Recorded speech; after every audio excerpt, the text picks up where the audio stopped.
Welcome to Gokul kitchen. இன்றைக்கி நான் செய்ய போகிறது மட்டன் மசாலா பெப்பர் கிரேவி. இந்த மட்டன் கிரேவியை சாதத்துக்கும் இட்லிக்கு கல் தோசைக்கும் நல்லா சுவையாக இருக்குங்க. நம்ம வீடியோக்குள்ளே போகிறதுக்கு முன்னாடி நம்ம சேனலை மறக்காமல் சப்ஸ்கிரைப் பண்ணுங்கள். பக்கத்தில் இருக்கிற பெல் பட்டன் ஆல் கிளிக் கொடுங்க. 1/2 கிலோ மட்டனுங்க, அது கூட கொஞ்சமாக மஞ்சத்தூள் உப்பு சேர்த்து 5 விசில் வர வச்சு எடுத்துருக்கேங்க. அடுப்பு பற்ற வச்சுக்கலாங்க. எண்ணெய் 3 ஸ்பூன் ஊற்றிக்கிறேங்க. எண்ணெய் சூடாகிடுச்சிங்க. 1/2 ஸ்பூன் அளவு சோம்பு சேர்த்துக்கிறேங்க. சோம்பு நல்லா பொரிஞ்சு வருதுங்க.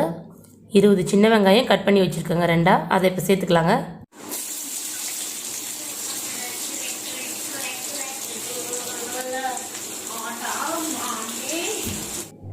கொஞ்சமாக கருவேப்பிலை,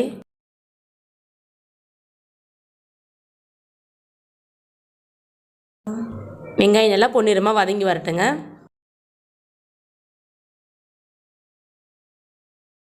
நம்ம பெரிய வெங்காயம் கூட சேர்த்துக்கலாங்க. இருந்தாலும் சின்ன வெங்காயம் சேர்த்தா இன்னும் டேஸ்ட் நல்லாயிருக்குங்க. மீடியம் சைஸ் தக்காளி 1 பொடிசாக கட் பண்ணி வச்சுருக்கோங்க. அதை இப்போ சேர்த்துக்கலாம். மஞ்சள் தூள் 1 சிட்டிகை அளவு, உப்பு கொஞ்சமாக சேர்த்துக்கிறேங்க. நம்ம மட்டன் வேக வைக்கும் போது கொஞ்சம் சேர்த்துருக்கேங்க. இப்போ வெங்காயம் இந்த கலர் நல்லா மிக்ஸ் ஆகி வரட்டுங்க. தக்காளி வந்து நல்லா குழஞ்சி வரணுங்க.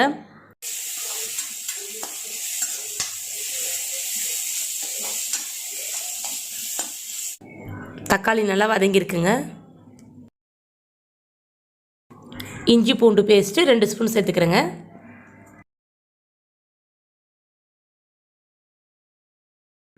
இஞ்சி பூண்டு பச்சை வாசல்லாம் போகட்டுங்க. ஒரு 2 நிமிஷம் நல்லா கிண்டி விடுங்க.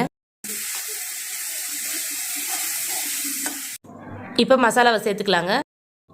மல்லித்தூள் 1 ஸ்பூன், கரம் மசாலா 1 ஸ்பூன், தனி மிளகாய்த்தூள் 1/4 ஸ்பூன் எடுத்துருக்கேங்க. மட்டன் மசாலா 1 ஸ்பூன் எடுத்துருக்கேங்க. இப்போ எல்லா மசாலையும் சேர்த்து கிண்டி விட்டுக்கலாங்க.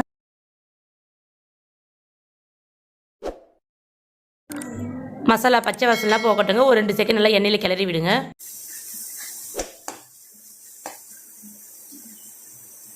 வேக வச்ச மட்டனை இப்போ சேர்த்துக்கலாங்க. மட்டன்லாம் தண்ணியெல்லாம் சேர்க்கலைங்க. நான் வேக வச்ச தண்ணியை 1.5 டம்ளர் அளவு எடுத்துருக்கேங்க.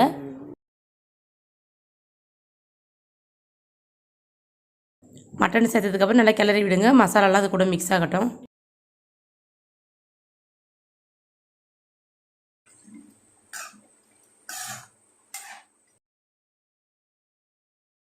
எட்டுலேருந்து 10 நிமிஷம் மசாலாவோட மட்டன் நல்லா கொதித்து வரட்டுங்க. இப்போ நம்ம மூடி வைக்கலாங்க.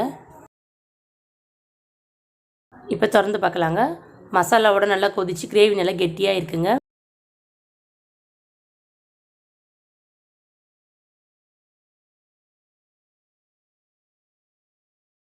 முழு மிளகை வறுத்து பொடி பண்ணி வச்சுருக்கோங்க. 1.5 ஸ்பூன் அளவு இப்போ சேர்த்துக்கிறேங்க. மிளகுத்தூள் சேர்த்ததுக்கப்புறம் நல்லா கிண்டி விடுங்க. மிளகோட காரம்லாம் நம்மளுக்கு மட்டனுக்குள்ளே இறங்கட்டுங்க.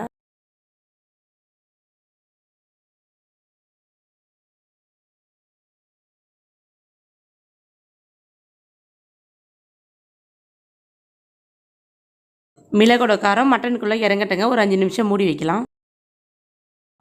இப்போ மிளகு நல்லா கொதிச்சு மட்டன் வந்து நல்லா கலர்ஃபுல்லாக இருக்குதுங்க. இப்போ கொத்தமல்லி தழையை கொஞ்சம் தூவிக்கிறேங்க.